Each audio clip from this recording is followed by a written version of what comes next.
Hi friends, നമസ്കാരം. നമ്മുടെ ഇഷ്ടവിശേഷമായ പവിത്രത്തിൻ്റെ വിശേഷമായിട്ടാണ് വന്നിരിക്കുന്നത്. അപ്പോൾ എല്ലാവർക്കും നല്ലൊരു ദിവസം ആശംസിച്ചുകൊണ്ട് തന്നെ വിശേഷത്തിലേക്ക് പോകാം. തുടങ്ങുമ്പോൾ തന്നെ കാണുന്നത് നമ്മുടെ വിക്രം വർക്ക്ഷോപ്പിൽ പോയിരിക്കുകയാണ്. വർക്ക്ഷോപ്പിൽ പോയിരുന്ന സമയത്താണ് ജോസഫും ബാക്കിയുള്ള എല്ലാവരും സജീവനും ഒക്കെ കൂടി ഇങ്ങനെ വേദയെ പുകഴ്ത്തി ഇങ്ങനെ സംസാരിക്കുന്നത്. അതെ, നിന്നെ സ്റ്റേഷനിൽ നിന്ന് ജാമ്യത്തിൽ ഇറക്കിയത് ചിലപ്പോൾ രാധയായിരിക്കും, പക്ഷേ സമൂഹത്തിന് മുൻപിൽ, ലോകത്തിന് മുൻപിൽ നീ നിരപരാധിയാണെന്ന് കാണിച്ചത് വേദയല്ലേ എന്ന് ചോദിക്കുകയാണ്.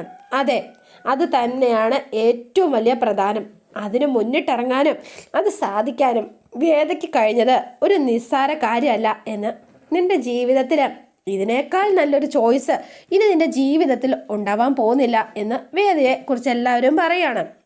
എടാ വിക്രം, നീ പോവല്ലേ, എന്നാ ശരി എന്ന് പറഞ്ഞ് വിക്രം വേഗം തന്നെ അവിടെ നിന്ന് സ്കൂട്ടായി. അപ്പം ഇവൻ എന്തു പറ്റി?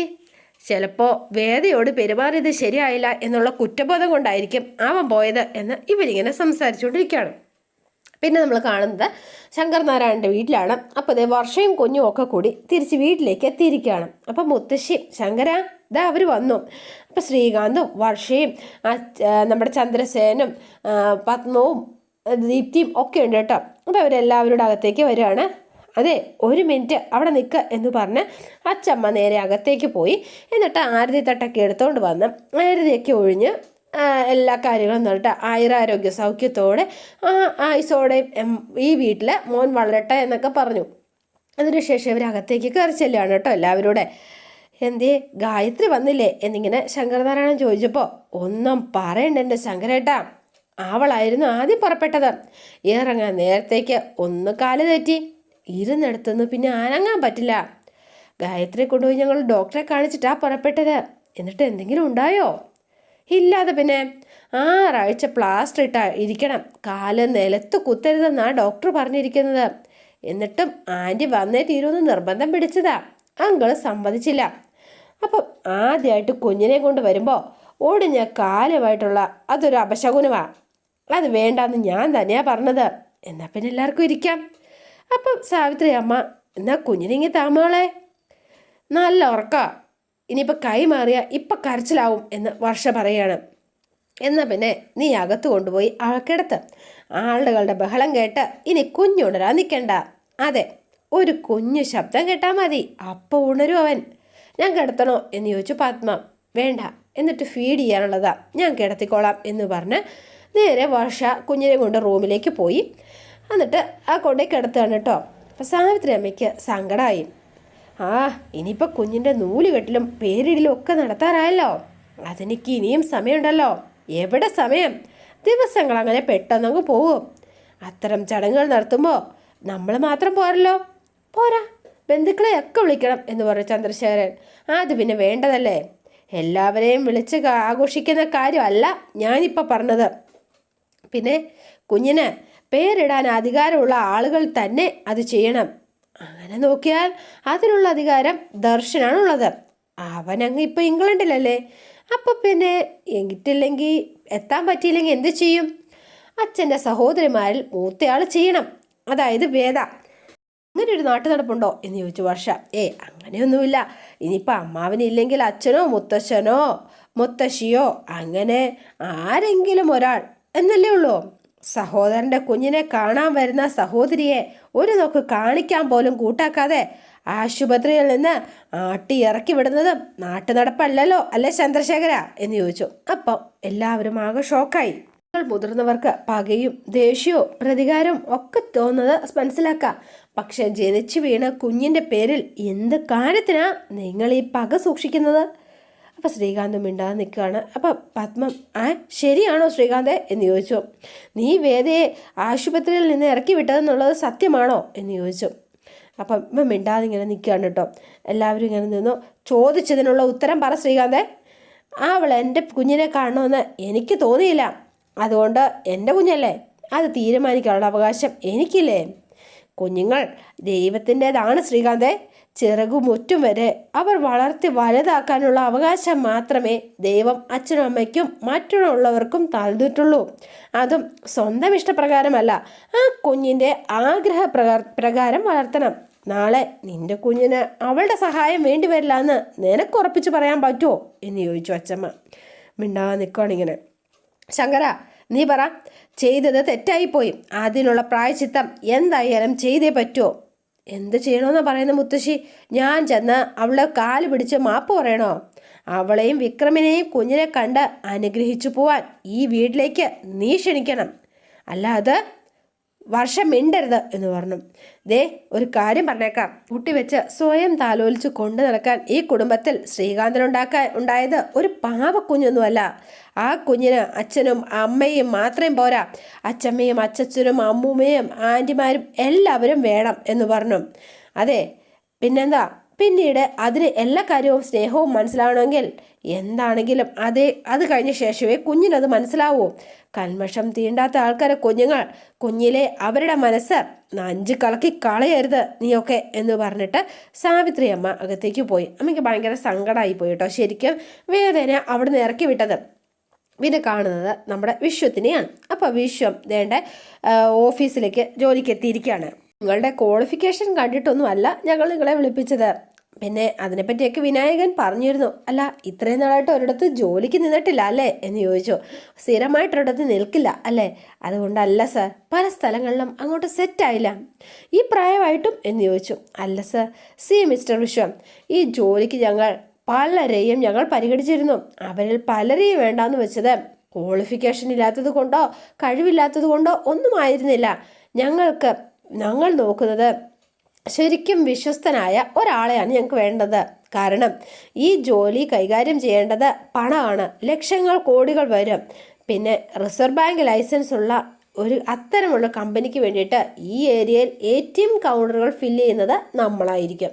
ഈ പോസ്റ്റിലിരിക്കുന്ന ആൾക്കായിരിക്കും അതിൻ്റെ പൂർണ്ണമായിട്ടുള്ളൊരു ഉത്തരവാദിത്തം. അപ്പോൾ തന്നെ വിശ്വത്തിൻ്റെ തല കറങ്ങി. ദിവസവും ലക്ഷക്കണക്കിന് രൂപ ഹാൻഡിൽ ചെയ്യേണ്ടി വരും, മനസ്സിലായോ? ബാങ്കിൽ പോയി പണം എടുക്കുകയും അത് അടയ്ക്കുകയും ചെയ്യേണ്ടി വരും എന്ന് പറഞ്ഞു. പിന്നെ ഡിസ്ട്രിബ്യൂഷൻ മാനേജ്മെൻറ്റ് എന്ന് പറയുമ്പോൾ സീറ്റിലിരുന്ന് ചെയ്യേണ്ട ജോലിയല്ല എന്നാണ് അതിനർത്ഥം, മനസ്സിലായോ? കളക്ഷൻ ഏജൻറ്റുമാരെ ജോലിക്ക് വിടാൻ അറിയാഞ്ഞിട്ടല്ല, പക്ഷേ പ്രായവോ പക്വതയും ഒക്കെയുള്ള വേണം. അതുകൊണ്ടാണ് നിങ്ങളെ തിരഞ്ഞെടുക്കാം എന്ന് വെച്ചത്. വിശ്വത്തിൻ്റെ പ്രായത്തിലുള്ള ഒരാളെ ഞങ്ങൾ അന്വേഷിച്ചതും അതുകൊണ്ട് വിശ്വം പിള്ളേർക്ക് കൊടുക്കുന്ന ശമ്പളവും ആയിരിക്കില്ല. അതെ, ഞങ്ങൾ ഓഫർ ചെയ്യുന്നത് പെർ മന്ത് എമൗണ്ട് 6 lakh, മാസം 50,000 രൂപ എന്ന് പറഞ്ഞു. വിശ്വത്തിൻ്റെ കണ്ണ് തള്ളിപ്പോയി കേട്ടോ. 50,000 രൂപയോ എന്ന് ചോദിച്ചു. പിന്നെ ചില ദിവസം ഓവർ ടൈം ചെയ്യേണ്ടി വരും, അതിനുള്ള ഇൻസെൻറ്റീവ് വേറെയും കിട്ടും. അല്ല, ഇത്രയും പണം ഞാൻ ഒറ്റയ്ക്കാണോ കൊണ്ടുചെല്ലേണ്ടത് എന്ന് ചോദിച്ചു. അത് പേടിക്കണ്ട, മുഴുവൻ കവർ ചെയ്ത വണ്ടിയിൽ ഒരു അസിസ്റ്റൻറ്റും ഗവൺമെൻറ്റും കൂടിയായിരിക്കും വിശ്വത്തിൻ്റെ യാത്ര. ശരി സർ. എന്നാൽ ഈ പോസ്റ്റിലേക്ക് എടുക്കുന്ന ആൾ അത്രയ്ക്ക് വിശ്വാസമുള്ളായിരിക്കണം എന്ന് ചെയർമാനും നിർബന്ധം ഉണ്ടായിരുന്നു. പിന്നെ സുധാകരൻ മാഷിൻ്റെ മകനാണ് എന്ന് പറഞ്ഞപ്പോഴാണ് അദ്ദേഹത്തിന് വിശ്വാസമായത്. അപ്പം അച്ഛനെയൊക്കെ അദ്ദേഹത്തിന് അറിയോ? പിന്നെ പ്രസിഡൻറ്റിൻ്റെ കയ്യിൽ നിന്ന് മെഡലൊക്കെ വാങ്ങിയിട്ടുള്ള ആളല്ലേ, അപ്പം അറിയുമായിരിക്കും, അതുകൊണ്ടാണ് എന്ന് പറഞ്ഞു. എന്നാൽ ശരി, വിശ്വം നാളെ തന്നെ ഒന്ന് ജോയിൻ ചെയ്തോളൂ, അപ്പോയിൻമെൻറ്റ് ലെറ്റർ ടൈപ്പ് ചെയ്ത് വെച്ചേക്കാം. എന്നാൽ ശരി. അപ്പോൾ ശരി എന്ന് പറഞ്ഞ വിശ്വം യാത്രയൊക്കെ പറഞ്ഞു പോയി. ഇദ്ദേഹം വേറെ ആരേണ്ട വിളിച്ചു. ഹലോ സർ, കക്ഷി ഇവിടെ വന്നിരുന്നു. ഓക്കെ ആണ് സർ, കുഴപ്പമൊന്നുമില്ല എന്ന് പറഞ്ഞു. നാളെ ജോയിൻ ചെയ്യും. ഓക്കെ. അപ്പോൾ ഇദ്ദേഹം ആരെയോ വിളിച്ച് കാര്യങ്ങളൊക്കെ പറഞ്ഞു കേട്ടോ. അപ്പോൾ പിന്നെ നമ്മൾ കാണുന്നത് വീട്ടിലാണ്. അപ്പോൾ വീട്ടിൽ എന്താ പറയുക, ശ്രീജിയും നന്ദിനിയും കൂടി ഫുഡൊക്കെ എടുക്കാനുള്ള തിരക്കിലാണ്. അമ്മ വന്നിട്ട് വേദ എവിടെ?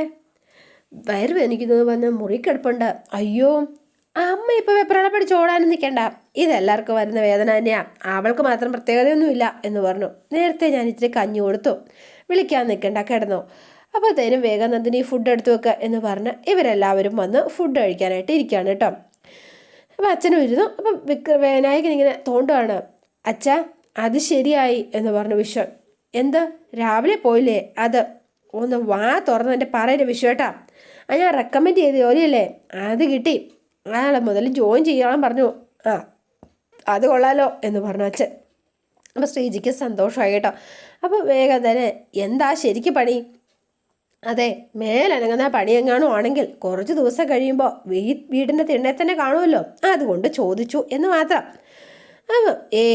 ഇത്തവണ അങ്ങനെയൊന്നും ഉണ്ടാവില്ല അല്ലേ വിശ്വട്ടാ, അത് നീ അല്ലല്ലോ തീരുമാനിക്കുന്നത്. അപ്പോൾ വിനായകനോട്, അതെ, കായിക അധ്വാനമൊന്നും ഇല്ല അച്ഛാ, പക്ഷെ അത്രയും ഭാഗ്യം, പക്ഷേ റിസ്ക് ഉണ്ട് എന്ന് പറഞ്ഞു. അതെ, ATM മെഷീനുകളിൽ പണം ഫില്ലുന്ന കോൺട്രാക്ട് എടുത്തിരിക്കുന്ന കമ്പനിയാണ്. ലക്ഷങ്ങളുടെ രൂപയായിട്ട് ദിവസവും യാത്ര ചെയ്യേണ്ടി വരും. യു തനിച്ചോ എന്ന് ചോദിച്ചു വേഗം ശ്രീജ. അല്ല, കൂടെ ഒരു അസിസ്റ്റൻറ്റും ഒരു ഗൺമാനും ഡ്രൈവറും ഒക്കെ ഉണ്ടാവും. പിന്നെ അതിന് വേണ്ടിയിട്ട് പ്രത്യേക ഒരു വണ്ടിയും എന്ന് പറഞ്ഞു. പിന്നെ ചില വലിയ തുകകൾ ഞാൻ തന്നെ ബാങ്കിൽ നേരിട്ട് പോയി എടുക്കേണ്ടി വരും. ചുരുക്കി പറഞ്ഞാൽ മഹാലക്ഷ്മിയായിട്ടാണ് നേരിട്ടിടപാട് അല്ലേ? അപ്പോഴേക്ക് ഭയങ്കര സന്തോഷത്തിലാണ്, എല്ലാവർക്കും ഹാപ്പിയായി. അങ്ങ് തറവാട്ടമ്പലത്തിൽ പോയപ്പോൾ ശ്രീജടത്തി എന്തോ കാര്യമായ വഴിപാട് ചെയ്തെന്നാണ് തോന്നുന്നത്. അതുകൊണ്ടാണ് വിക്രത്തിൻ്റെയും വേദയുടെയും കല്യാണത്തിന് മുഹൂർത്തം കുറിക്കാൻ ഞാൻ അന്ന് വേദയോടൊപ്പം ഒരു തിരുമേനിയുടെ വീട്ടിലേക്ക് പോയില്ലേ. അന്ന് വേദ ഇവിടുത്തെ എല്ലാവരുടെയും നക്ഷത്രങ്ങൾ ആ തിരുമേഴിയോട് പറഞ്ഞിരുന്നു. അന്ന് വിശ്വത്തിൻ്റെ കാര്യത്തിൽ ഒരു മാറ്റമുണ്ടാവുമെന്ന് അന്നേ അദ്ദേഹം പറഞ്ഞിരുന്നതാ എന്ന് പറഞ്ഞു. കണ്ടില്ലേ, ആ ക്രെഡിറ്റും അവൾ കൊണ്ടുപോയി. പിന്നെ ശമ്പളത്തിൻ്റെ കാര്യം സംസാരിച്ചോ? ഉവ്വ്, മാസം 50,000 രൂപ കിട്ടും എന്ന് പറഞ്ഞു. ഇത് കേട്ടതോ നമ്മുടെ വിനായകൻ്റെ നെറ്റിയിൽ അല്ലെങ്കിൽ വിനായകൻ്റെ നെറുകയിലേക്ക് ചോറ് കയറുകയാണ് കേട്ടോ. ആകെ വിക്കി കൊളായി. വേഗം തന്നെ വിനേട്ടാ എന്ന് വിളിച്ചു. ഈ ശമ്പളം കേട്ടപ്പോൾ തന്നെ കിളി പോയി എന്നുള്ളത് സത്യം. അത് നന്നായി. ഇതെങ്കിലും നീ കളഞ്ഞു കുളിക്കാതെ ഒന്ന് കൊണ്ടുപോയച്ചാൽ മതി. ശരി അച്ഛാ. പിന്നെ എന്നെയും അമ്മയെ സഹായിക്കാൻ വേണ്ട, പക്ഷേ ഈ നിങ്ങളുടെ കാര്യത്തിന് ഇനി ആരുടെയും മുന്നിൽ കൈനീട്ടാൻ വരുത്തരുത്. ശ്രീജെ, ഈ പൈസ കാര്യങ്ങളിലെല്ലാം നിൻ്റെ ഒരു കണക്കുണ്ടായിരിക്കണം. അത് പൈസ സൂക്ഷിക്കേണ്ടതും നീയാണ്. നീ നോക്കിക്കോണം. ശരി അച്ഛാ എന്ന് പറഞ്ഞു. അതെ, ഇനിയെങ്കിലും നീയും ശ്രീജയും ശരിക്കും ഒരു കുടുംബമായിട്ടൊന്ന് ജീവിക്കണമെന്ന് കാണണം മോനെ. അച്ഛനും അമ്മയ്ക്കും അത് കണ്ടാൽ മതി. അപ്പോൾ വിനായകൻ ഫുഡൊക്കെ കഴിച്ച് എഴുന്നേക്കുക. എന്താ നീ നിർത്തിയോ? മതി അച്ഛാ, ചോറ് നിറകെ പോയപ്പോൾ എന്തോ പോലെ. ശരി എന്ന് പറഞ്ഞ് വിനായകൻ എഴുന്നേറ്റ് പോയി. ബാക്കി എല്ലാവരും ഒരുമിച്ചിരുന്ന് ഫുഡ് കഴിക്കുകയാണ്. അപ്പം വിനായകൻ റൂമിലേക്ക് ചെന്നപ്പോൾ നന്ദിനി കയ്യിൽ പായസമൊക്കെ ആയിട്ട് ചെല്ലുവാണ്. ഇതെന്താ? ഇത് നമ്മുടെ വിശ്വന് ജോലി കിട്ടിയ പ്രമാണിച്ച് ശ്രീജടത്തി ഉണ്ടാക്കിയതാ. ഒരുമിച്ച് വലിച്ചു കയറ്റി, ഇനി നിറയെ കയറ്റണ്ട. 6 ലക്ഷം രൂപയാ അവരുടെ ശമ്പളം. അതിന് കൊടുക്കണമായിരുന്നു, മുമ്പ് ആലോചിക്കണമായിരുന്നു. അത് കേൾക്കുമ്പോഴേ നിറയെ വലിച്ചു കയറ്റിയിട്ട് ഒരു കാര്യമില്ല. അതിന് വിശ്വേട്ടന് 50,000 രൂപ കിട്ടുന്നതിൽ എനിക്കെന്താടി പ്രശ്നം? നിങ്ങൾക്കൊരു പ്രശ്നമില്ലേ? നിനക്കതടി ഭ്രാന്താണോ? ഒരു പോസ്റ്റിൽ എത്ര ശമ്പളം കൊടുക്കണമെന്ന് ഞാനാണോ തീരുമാനിക്കുന്നത്? കമ്പനിയല്ലേ? എൻ്റെ ഈശ്വര, കേട്ടിട്ട് എൻ്റെ വയറ് തന്നെ എരിഞ്ഞിട്ട് വയ്യ. നീ പായസം കഴിക്കാം, ആ എരിച്ചിൽ അങ്ങ് നിൽക്കട്ടെ. എടി മതമോറി എന്ന് ചോദിച്ചോ. ബോഡി ഷെയിം വേണ്ട കേട്ടോ, പറഞ്ഞില്ലാന്ന് വേണ്ട. അയ്യോ അല്ലയോ ആബർമുഖി, എന്തോ അയ്യോ. എടി ഉയരം കൂടും തോറും എന്താ ഉണ്ടാവുന്നത്? ചായയുടെ രുചി കൂടും എന്നല്ലേ? കഷ്ടം തന്നെ. എടി ഗോപ മണ്ടൂകമേ, എടി വെഡി കുഷ്മാണ്ടമേ, എടി കോവർ കഴുതേ എന്ന് വിളിച്ചു. എന്താ ചെയ്യുക? എന്താ ഇത് എന്ന് ചോദിച്ചോ. വീഴ്ചയുടെ ആക്കേടം കൂടും എന്നല്ലേ? അതെ എന്ന് പറഞ്ഞു. ഇതേ ഞാനിപ്പോൾ ടെൻഷൻ അടിക്കുന്നത് അത് ഓർത്തിട്ടാ. ഇത്രയും ശമ്പളം കൊടുത്ത് വിശ്വേട്ടന് ജോലി കൊടുത്താൽ എന്ത് വല്ല പാരയായിരിക്കും അവർ തിരിച്ചു വെക്കാൻ പോണത്. അതെന്തേലും ആയിക്കോട്ടെ, പക്ഷേ അധികകാലം ഈ ജോലി ഉണ്ടാവില്ലല്ലോ, അതുറപ്പല്ലേ? അപ്പോൾ ഉണ്ടായിക്കണം. അഥവാ ഉണ്ടാവുകയാണെങ്കിൽ തന്നെ അതെ, നിങ്ങൾ എങ്ങനെയെങ്കിലും ഇടപെട്ട് ഈ ശമ്പളം ഒന്ന് പകുതിയായിട്ട് കുറയ്ക്കാൻ ഒന്ന് റെക്കമെൻഡ് ചെയ്യണേ. ഇപ്പം പാവ പോലെ ഇരിക്കുന്നതേ ഉള്ളൂ. എല്ലാം നമ്മൾ കൈപ്പിടിയിലായി കഴിയുമ്പോൾ കളി മാറും. ഇനി ഇമ്മാതിരി ഉപകാരം ആർക്കെങ്കിലും ചെയ്യാമെന്ന് വെച്ചാൽ നിങ്ങളെ ഞാൻ എന്ന് പറഞ്ഞുകൊണ്ട് നിൽക്കുകയാണ് കേട്ടോ. അപ്പോൾ വേഗം തന്നെ എന്നിട്ട് നന്ദിനി അങ്ങ് ഇറങ്ങി പോവുകയും ചെയ്തു. എന്നാലും വിശ്വനെ വെച്ച് അവരെന്ത് പണിയായിരിക്കും ചെയ്യാൻ പോകുന്നത് എന്നിങ്ങനെ ആലോചിച്ചിരിക്കുകയാണ് വിനായകൻ. അപ്പോൾ പിന്നെ കാണുന്നത് വിക്രത്തിനെയാണ്. അപ്പോൾ വിക്രം വീട്ടിലേക്ക് വരികയാണ്. അപ്പോൾ വേദ അവിടെ കയറി കിടന്നിരുന്നു കേട്ടോ. എന്നിട്ട് എഴുന്നേറ്റ് ഇങ്ങനെ നോക്കുകയാണ്. വിക്രം വരുന്ന കണ്ട ഉടനെ തന്നെ നിലത്ത് കിടന്ന വേദ വേഗം ചുരുട്ടി എടുത്ത് മാറ്റി വെച്ചു. എന്നിട്ട് കട്ടിലേക്ക് കയറി കിടക്കുകയാണ്. വിക്രം കുളിച്ചിട്ട് വന്നപ്പോഴേക്കും കട്ടിലേക്ക് കിടക്കുകയാണ് ആള്. വിക്രം വന്നിട്ട് ഡി എന്ന് വിളിച്ചു. ഒരനക്കവും ഇല്ല, ആള് റിയാക്ഷനൊന്നും ഇല്ലാതെ കിടക്കുകയാണ്. ഇവളിനി ഉറങ്ങിയതുപോലെ അഭിനയിക്കുന്നതാണോ എന്നറിയാൻ വേണ്ടി വിക്രം ഇങ്ങനെ കുനിഞ്ഞ് വേദയുടെ അടുത്തേക്ക് ചെല്ലുകയാണ് കേട്ടോ. വേദ കണ്ണ് തുറന്ന് ചാടി എഴുന്നേറ്റു. എന്താ നിങ്ങൾ എന്നെ കാണിച്ചത് എന്ന് ചോദിച്ചു. ഞാനൊന്നും കാണിച്ചില്ല. നിങ്ങളൊന്നും കാണിച്ചില്ലേ? സത്യം പറ മനുഷ്യ, നിങ്ങളൊന്നും കാണിച്ചില്ലേ? ഞാനാണെങ്കിൽ ഉണർന്നില്ലായിരുന്നെങ്കിൽ ഇപ്പം എന്ത് സംഭവിച്ചേനെ എൻ്റെ കാര്യം. എൻ്റെ അമ്മോ, ഞാൻ ആ ടൈപ്പൊന്നും അല്ല. എനിക്ക് മനസ്സിലായി നിങ്ങൾ ഏത് ടൈപ്പൊക്കെയാണെന്ന്. ഇനി നിങ്ങളൊന്നും സംസാരിക്കണ്ട. രാത്രിയിൽ ഉണർന്നിരുന്ന് നിങ്ങൾ കണ്ട വീട്ടുകാർ ഒളിഞ്ഞു നോക്കുന്ന ആളല്ലേ നിങ്ങൾ എന്ന് ചോദിച്ചോ. അപ്പം വേഗം തന്നെ അവിടെ ഇരുന്ന ബോട്ടിലെടുത്തെറിയാൻ നോക്കുക. അയ്യോ വേണ്ട വേണ്ട വേണ്ട, ഞാൻ വെറുതെ പറഞ്ഞതാ എന്ന് പറഞ്ഞു. അപ്പം വിക്രത്തിന് ദേഷ്യം അങ്ങോട്ട് വന്നു കേട്ടോ. അതെ, കുപ്പി താഴെ വെക്ക് വിക്രം എന്ന് പറഞ്ഞു. നിങ്ങളുടെ വേദയാ പറയുന്നത്, കുപ്പി താഴെ വെക്ക് മോനെ എന്ന് പറഞ്ഞു. അവിടെ ഇരുന്ന് കുപ്പി എടുത്ത് ഒറ്റ ഇറങ്ങി വെച്ച് കൊടുത്തു. അയ്യോ, അത് പൊട്ടിച്ചു, നശിപ്പിച്ചു. എൻ്റെ വല്ല കാര്യം ഉണ്ടായിരുന്നു. അപ്പോഴേക്കും വിക്രം ആകെ അപ്സെറ്റായി. ആ പെണ്ണിൻ്റെ കാര്യം പറഞ്ഞതോടെയാണ് കേട്ടോ വിക്രം വെറുതെ തമാശയ്ക്ക് പറഞ്ഞതാണ് വേദ. അതെ, ഞാൻ വെറുതെ തമാശയ്ക്ക് പറഞ്ഞതാ എന്ന് പറഞ്ഞോ. അത് അപ്പോഴേ വെറുതെ നിങ്ങളെ ഒന്ന് കളിപ്പിക്കാം എന്ന് വിചാരിച്ചു പറഞ്ഞു എന്ന് മാത്രം. നിങ്ങൾ എങ്ങനെയൊന്നും ചെയ്തിട്ടില്ല എന്ന് എനിക്കറിയാം എന്ന് പറഞ്ഞു. അതെ, സത്യമാണെങ്കിലും അല്ലെങ്കിലും ഭർത്താക്കന്മാരെ പറ്റി ഇങ്ങനെ വല്ല ആരോപണം ഉണ്ടായാലേ അത് ഇടയ്ക്കിടയ്ക്ക് ഓർത്തു പറയേണ്ടതേ. ഒരു ഭാര്യമാർക്കൊരു രസമാണേ, അത്രേ ഉള്ളൂന്നേ.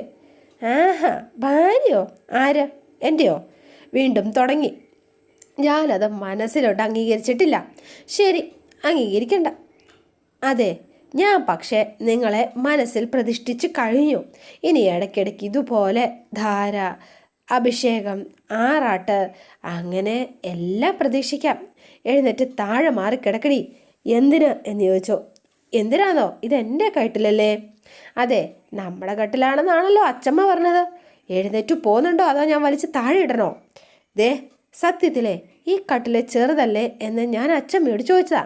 അപ്പം എന്താ അച്ചമ്മ പറഞ്ഞതെന്നറിയോ? അതേ, ഒരുമിച്ച് ഒരുമയുണ്ടെങ്കിൽ ഒരക്കമേലും കിടക്കാമെന്ന്. എനിക്ക് ആ ഒരുമയില്ല. അയ്യോ, ഒരുമയുണ്ടെന്ന് പറഞ്ഞിങ്ങോട്ട് വന്നേച്ചാലും മതി. ഈ കണ്ണി ഞാൻ കുത്തിപ്പൊട്ടിക്കും എന്ന് പറഞ്ഞു വേദ. അയ്യോ, ഇവളെന്ത് സാധനം എന്നോർത്ത് വിക്രം ഇങ്ങനെ നോക്കിയിരിക്കുകയാണ്. അതോടെയാണ് ഇന്നത്തെ വിശേഷം അവസാനിക്കുന്നത്. ഇനി നാളത്തെ വിശേഷം ഇതിലും ഗംഭീരമാണ്. അപ്പോൾ എല്ലാവരും വെയിറ്റ് ചെയ്യുക. ഇഷ്ടപ്പെട്ടുവെങ്കിൽ ലൈക്ക് ചെയ്യുക, ഷെയർ ചെയ്യുക, തൊട്ടടുത്ത് ആ ബെൽ ബട്ടൺ കൂടെ ഒന്ന് ഞെക്കുകയാണെങ്കിൽ ഞാനിടുമ്പോൾ തന്നെ നോട്ടിഫിക്കേഷൻ ലഭിക്കുന്നതായിരിക്കും. പുതുപുത്തൻ വിശേഷമായിട്ട് എത്താം. Bye and see you again.